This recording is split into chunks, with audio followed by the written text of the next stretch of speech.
Okay? Di ba? Nung katatapos lang na i-celebrate ulit natin yung Holy Week, di ba? Kagaya ng tanong ko sa Bible study kahapon sa Tagalog, di ba? Nabigyan tayo ng pagkakataon na magnilay-nilay. Di ba? Nagnilay-nilay. So we reflect. So ngayon, sa hapong ito, kinuha ko sa aklat ng Genesis 41 verses 1 to 22, pero huwag na natin basahin kasi mahaba. Okay? Alam nyo ba, mga kapatid, na ang aklat ng... Okay, what is the first book in the Bible? Genesis. Genesis. Okay, so ngayon, ang aklat ng Genesis, no, ito ay aklat ng buhay, and then, aklat din siya ng kamatayan. No? Genesis is a book of life, and it is also a book of death. In some ways, no, the book of Genesis is a graveyard. O, pag sinabi natin graveyard, ano yung pagkakaintindi ninyo? Libingan. Yes, libingan. Okay. O, ito ay libingan from the mutilated body of Abel to the unbroken litany of death. Kung mababasahin natin ang buong aklat ng Genesis, no, mababasa natin doon yung mga ilang heroes sa Bible, kagaya ni Abraham, ni Isaac, ni Jacob, no? Doon natin mababasa ang kwento ng kanilang kamatayan. Kaya siya tinawag na Book of Life kasi 'di ba andun yung creation. Book of Death kasi yung ilang mga heroes doon sa Bible, yung mga well-known na characters ng Bible, doon din natin mababasa ang kanilang kamatayan. Ngayon, ang tanong ko, sino na sa inyo dito ang gustong mamatay? Diba? Diba? Tayo, walang ka. No? Tayo, diba? Tayo, kasi ano yon, may mga pangarap pa tayo, diba? Lalo na sa inyo na mga magulang, sasabihin ninyo, ay wag muna kasi I want to see my children successful in the future. No? Kaya kung maaari, Lord, wag mo muna akong kunin ngayon. Di ba? So tayo ang mga single, Lord, wala pa akong bahay, wala pa akong ganito, Wala pa akong asawa. wala pa akong asawa. O, ibigay mo muna sa akin yun yung pagkakataon na yun. No? Pero this morning, no, gusto kong i-share ang kwento ni Jacob. Okay? Kinuha, ano yan? Life of Jacob. No? Dito marami tayong matututunan. Sa Hebrews 9:27, no, kung mayroon kayong mga Bible, what we learn in his life will help us the day of our own death approaches. Hala, baka sabihin ninyo, ang lungkot naman ng topic patungkol sa kamatayan. No? Kasi lahat naman tayo is papunta doon eh. Kaya nga, we are given the chance to reflect na magbalik tanaw. Diba? So, sino ang yung the famous quote na ang hindi marunong lumingon sa kanyang pinanggalingan, Si Rizal. diba? Paroroonan. Yes. So, Si Rizal. yung famous quote na yan, no, ay tumatalakay yan sa reflect, no, na muli nating balikan, no. Kung sa Ilocano pa is talyawan, ganon, or lingunin. We have to look back. Look back. Yes. Hindi na natin kailangan balikan, but since God gave us the mind, no, so isipin natin, o di ba? Oh. Isipin natin, pero it doesn't mean nga subli ampay, no? So isipin, that cherish those memories, no? Ngayon, first, number 1 is Jacob reflected on his past. Oh, di ba? Noong nararamdaman na ni Jacob na nanalapit na siya sa kamatayan, baka kunayo hindi pa na ba November 1, bakit kamatayan na ang topic? Diba? Oh, no? So, lahat tayo may mga nakaraan, di ba? Minsan, sometimes, our past, happy, our past makes you cry, no? Our past makes you angry, di ba? Pero, no, kagaya ni Jacob, he reflect on his past, no? Ano man yung mga pinagdaanan niya or ano man yung nangyari sa kanya, binalikan niya yon, inisip niya yon, no? Siguro ano yon? Hala, malapit na akong mamatay. O, di ba? Malapit na akong mamatay. Pag may iniinda kang sakit. Pag nagkakasakit ka ng sunod-sunod. O, di ba? So, nung maramdaman na ni Jacob that he is near to death, may tatlong bagay siyang naalala. Okay? Noong nararamdaman niya na malapit na siya kay kamatayan, no, may tatlong bagay siyang naalala sa kanyang nakaraan. Ano yung una? He remembered a spot. Okay? Mayroon siyang lugar na naalala sa kanyang buhay. O na kayo, ay dito kami nagkita ni Kuan. Dito kami nag-away ni Kuan. O diba? So, he remembered a Ay, dito spot. siya nag-propose. Diba? Oh, so, okay, so, he remembered a spot. Jacob, o kayo ba? O siguro, kayo, mayroon kayo eh. No? Mayroon kayo eh. Siyempre, kasi ano marami sa inyo kasal, o saan ba nag-propose si Mr. nyo? Wala, diretsyon. Walang propose, diretso yata sila. No choice na daw. No choice na. So, there is, hindi lamang si Jacob ang may ispat na, matatandaan sa kanyang buhay. Napakargada? Ala, abong belda. Kamaya ma! Kakaasida mo. Alam nga pagsubyo! Makati tayo damdaman na Paano pagbalik nila? Pagkatin natin daw! Okay, sige na. Aabot yan si tatay dito. Sige na, sige na. Okay, sige. Diba? So kahit kayo, mga kapatid, hindi lamang si Jacob yung may matatandaang spot sa kanyang buhay. Hindi lamang siya yung may maaalala. Diba? Pero alam niyo ba sa buhay ni Jacob, he remembered the spot where he met God. Saan nga niya unang natagpuan si Christ? Kung where is the place nga nagparamdam ni Apo Dios kin isuna, sinong nakakaalam? Mountain. Charot. Yes, very good. Saan Doon sa Bethel. Diba? Sa Tibet. Ano yung lugar? Yes, Bethel. Diba sa mga Pentecostes is mayroon yung Bethel Church Oo. sa assemblies? Ganon.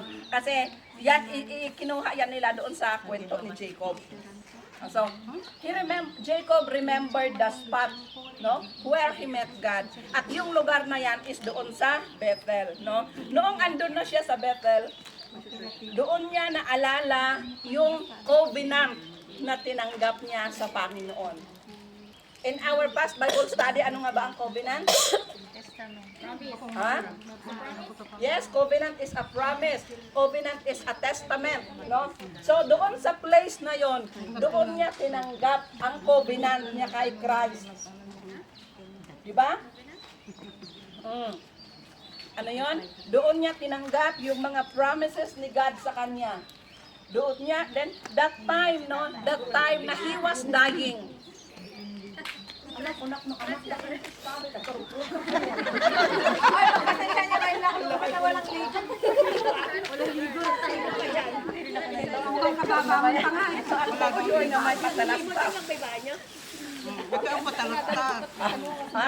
so di ba? No. Doon sa Bethel, doon niya tinanggap ang covenant niya kay Christ, yung pangako ng Panginoon. At sa panahon na maramdaman na siya na talaga na siya ay nalalapit na sa kamatayan, Jacob remembered the time that he met God. Diba? O, sige. Ngayon, tayo ba, as a Christian, no? May mga lugar, or do we have a place to remember where do we met God? Mayroon ba? Nung baptism ko yun, Oo. hindi ko nakalimutan ko na. Pwede ba nating balikan yon? O, kagaya ni Sis Jen, ngayon pwede niya itong maalala, ay, andito ako ulit sa lugar na ito. Dito ko tinanggap si Christ as my Lord and Savior. Yes. Dito ba, dito ka? So, yes. Ni Jen eh. Yes. Pero nawala. Yes. So dito siya na-immerse. Pinalala. Hindi yan. Hindi mo ka na. Ayan. Kasi I remember Remember, dito siya. Oo, dito siya, dito. Siya. Dito siya napapay. So, di ba? Tayo sa ating buhay, I'm sure, we also have the spot that we can remember kung saan natin, where we met God. Pwedeng sa bahay, pwedeng sa outside, no? So, as we are close, nakas lang ni Jacob nung nalalapit na siya sa kanyang kamatayan, no? Yun, isa yun sa binalikan niya sa kanyang nakaraan. Diba? William pala yan. He remembered the spot where he met God. Number 2, he remembered a spouse. Yung asawa niya, okay, kayo, mga couple. Nevermind, si kayo. Naaalala niyo pa ba ang inyong mga mister? Naaalala niyo pa ba ang inyong mga mister? Ha? Alam mo mga kapatid, even if you end or nagpapatuloy pa din kayo, hindi naman yun mawawala eh. Maaalala nyo pa rin hanggang habang gumagana pa yung mga utak niyo.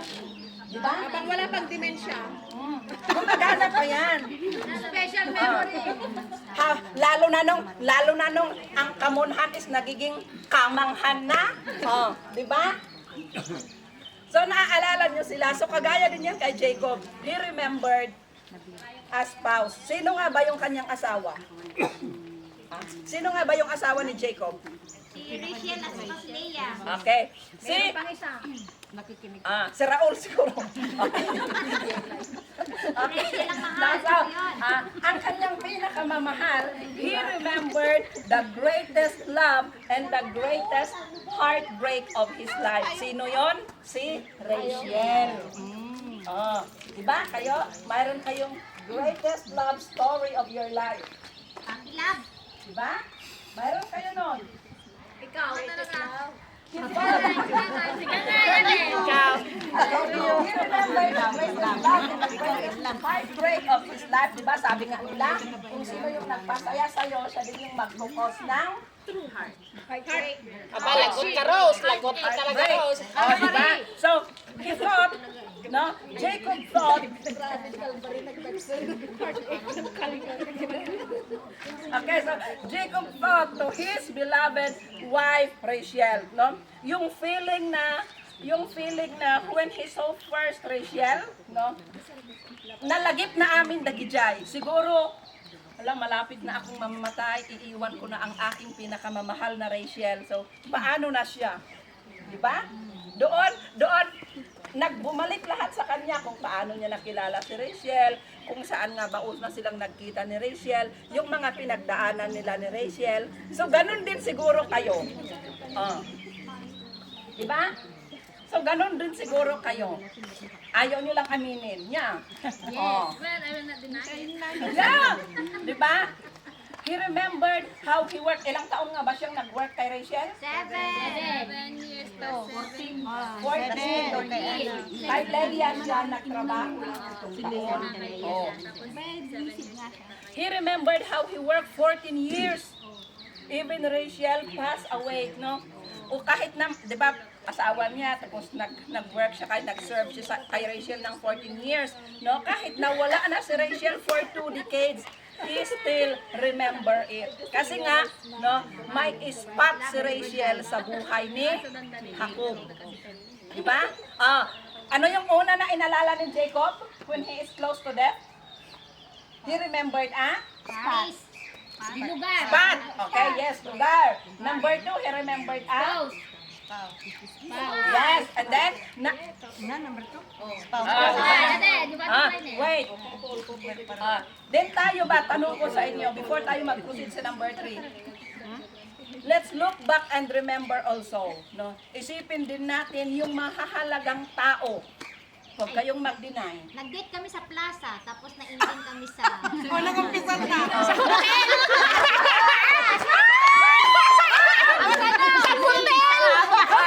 Okay? No. First lang yun Di ba? Sino sa kanila? Okay. Kasal. Wait, ako muna.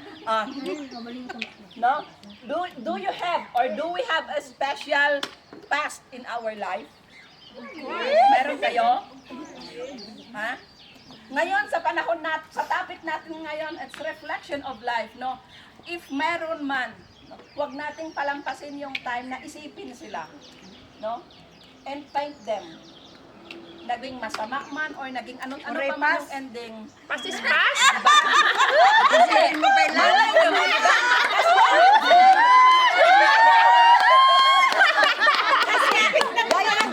Gaya ng hindi kailangan. Sandali, maganda mo lang ang topic. Ito kay kamatayan. O, di ba? Nare-reverse siya. So, Topic mo ka. oh, Nakarelate. hindi maitago? Okay. Pangatlo na naalala ni Jacob, yun siya ay nalalapit na sa kanyang kamatayan.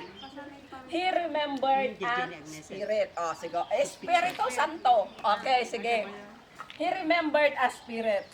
Jacob remembered all his encounter to God. Diba? Jacob wrestled.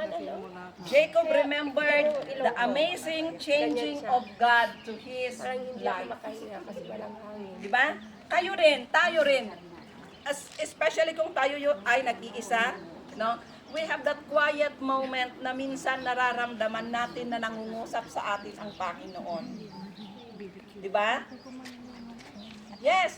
And then kung nararamdaman natin na nangungusap yung Panginoon sa atin, that's the time nakasla tayong ubing. Na para tayong bata sa umiiyak. Na para tayong bata that we are yung nag-open up ka sa Kanya. Yes. Diba? Have you encountered that? Yes. So, that time, no? That time, mga kapatid, alam niyo minsan hindi natin nararamdaman yung isinusumbong natin sa Panginoon, halo-halo, aglalaok. Yes. Aglalaok, when we encounter that spirit na, no, adda tayo, aglalaok, di ipulpulong tayo kin Apo Diyos. But after that, everything so gaan. Diba? Ang gaan-gaan na ng pakiramdam. So kayo nga, tayo, do we have our past where we surrendered everything to Him? Yes. Diba? So, Lord, I will surrender everything. Then pag nahimasmasan ka na, mayat manan. Diba? Diba? Mayat manan. Pero sana, no? Pero sana, when we surrender everything to Him, mag-stop. Pero sana, if we surrender everything to Him, mag-stop na tayo doon. Huwag na i-surrender natin is, babalikan na naman natin yung mga bagay-bagay na isinuko natin sa Kanya. Huwag sana ganon, no? If we surrender, we surrender. Hindi na, kung naramdaman na natin na nahimasmasan na tayo, tara ulit, mayat manan, babalikan ulit. So, tayo lang din yung kakasala doon. Panghuli, ito. Diba kung may past, mayroong? Very good, yes. Kung may past, mayroong present. So, Future pa when he is abutan ka advance magsalita. So, when we remember our past, when we close to death, di ba, paano na yung mga iiwanan ko? Ganon.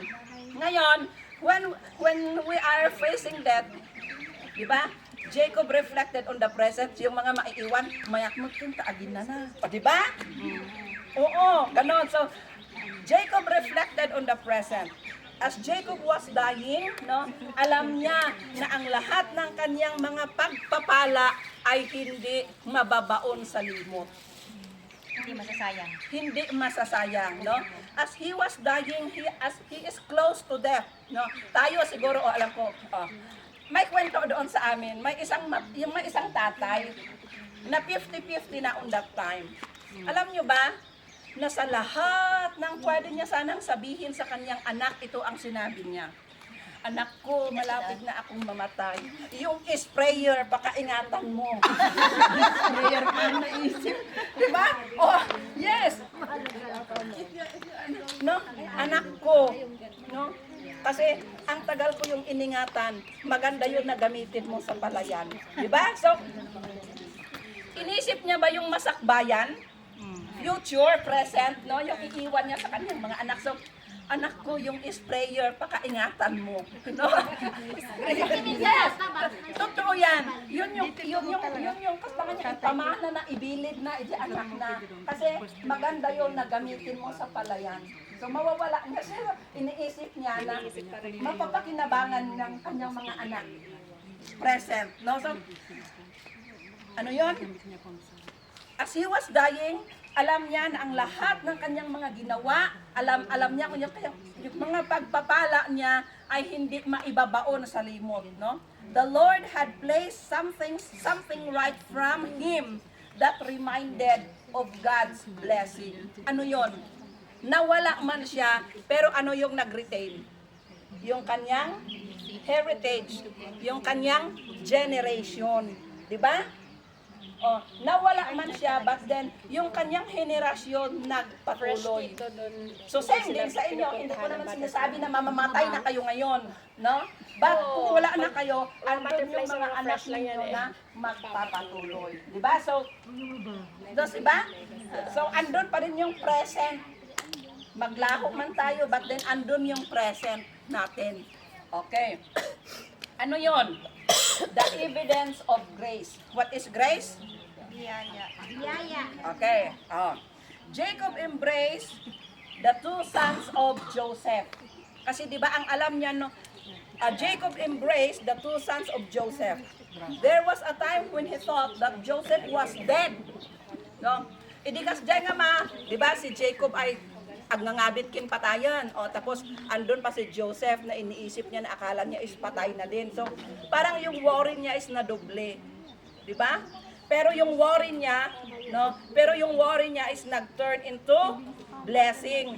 Dahil ay yung akala niya na si Joseph ay haanon nga makaproduce ti anak, haanon nga makaputok, ganon.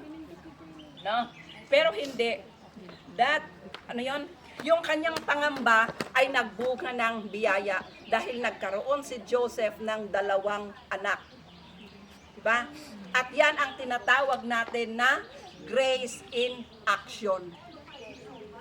Diba? Grace in action. Ngayon, ang grace hindi lamang nag-stop kay Jacob, hindi lamang nag-stop kay Joseph, but then that grace expand, mga kapatid. Lumawak siya. Bakit siya lumawak? Yun nga yung sinasabi ko na generation to generation. So, yung di ba sa Bible nagbabasa tayo nga ni Abel pinutot na ni ganon, di ba? Ano ba yung pinutot sa English na? Bigaten ba 'yon? Yung sa binabasa natin sa Genesis na ni Manase pinutot na ni Ephraim, kat ni Ephraim ton doon nag-connect. Yon, so hindi lamang nag-stop.